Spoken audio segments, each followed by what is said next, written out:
அஸ்ஸலாமு அலைக்கும் ஃப்ரெண்ட்ஸ். இன்றைக்கி பட்டாணி வச்சு ஒரு ஜீரா ரைஸ் அருமையாக இருக்கும். எப்படி செய்யலான்னு பார்க்கலாம். ஒரு குக்கரில் நெய்யும் எண்ணெயும் ஊற்றிருக்கேன். அதோட இந்த மாதிரி ஒரு ஸ்பைசி மசாலா எல்லாத்தையும் சேர்த்துக்கோங்க. சீரகம், சோம்பு, லவங்கம், பட்டை, ஏலக்காய், ஸ்டாரு, பிரிஞ்சி இலை எல்லாத்தையும் சேர்த்துக்கோங்க. நான் பிரிஞ்சி இலை எடுத்து வச்சேன், ஆனால் போடவே இல்லை, அங்கேயே வச்சுட்டேன். இதை நல்லா வதக்கிட்டு வெங்காயம் போட்டு பச்சை மிளகாய், இஞ்சி, பூண்டு, பட்டாணி, உருளைக்கிழங்கு ரெண்டுத்தையும் சேர்த்து கொஞ்சம் நல்லா வேக விட்டு புழுங்கல் அரிசி தான் பண்ணியிருக்கேன். புழுங்கல் அரிசி போட்டு பண்ணிக்கோங்க, ரொம்ப நல்லாயிருக்கும். அதோட விட்டு போன அந்த கதையை நான் இப்போ சொல்லிடுறேன். அன்றைக்கி ஒரு நாள் நாடகம் நடக்காததுக்கு அந்த குழந்தை போய் கேட்டிருக்கான், ஏன் இன்றைக்கி நாடகம் போடல, யாரும் வரலையேன்னு. அப்போ அந்த நாடகக்காரர் சொல்கிறாரு, இப்போ நடிக்கிற ஒருத்தர் உடம்பு சரியில்லைப்பா, அதனால் வரல, அதனால் போடல அப்படின்றார். இந்த பையன் என்ன பண்ணுவான், அந்த குதிரையெல்லாம் வேலை முடிஞ்சதுக்கப்புறம் இந்த நாடகத்தில் தான் ரொம்ப கவனமாக இருப்பான்.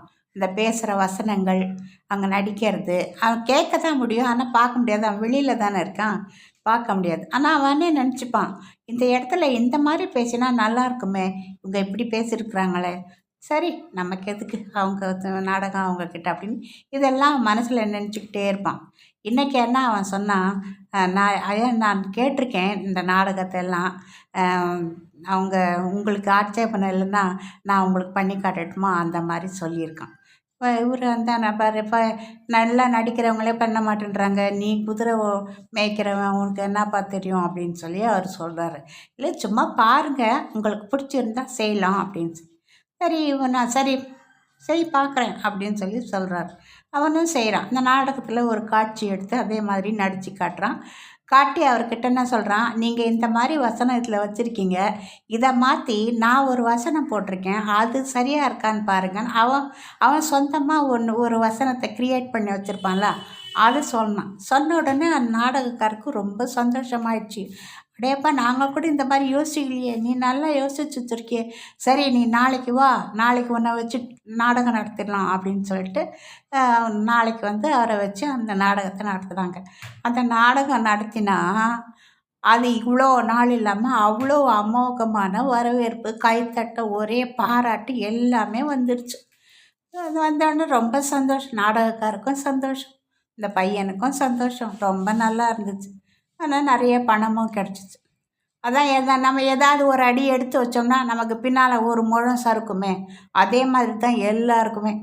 இந்த மாதிரி இருக்கும்போது அவன் ரொம்ப சந்தோஷமாக இருக்கும்போது அந்த ஊரில் ஒரு நோய் வந்துடுச்சு, ஃப்ளேக் நோய். யாருமே வெளியில் போகக்கூடாது, யாருமே வரக்கூடாது, எல்லாம் முடங்கிருச்சு. எப்படி நம்ம கொரோனாவுக்கு முடஞ்சுதோ அதே மாதிரி அந்த ஃப்ளேக்குக்கும் அந்த காலத்தில் அந்த முடங்கி போச்சு. எந்த வேலையும் இல்லை, வீட்லேயே 2 வருஷமாக அந்த நோய் வந்து அந்த அந்த நாட்டை ஒரு ஆட்டம் ஆட்டி காட்டுருச்சு.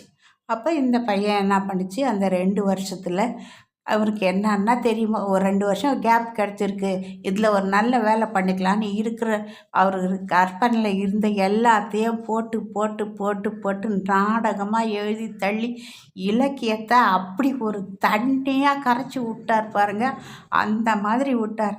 அந்த விட்டுட்டு அதை ஒரு புஸ்தகமாகவே போட்டார், ப்ரெஸ் பண்ணி போட்டார்.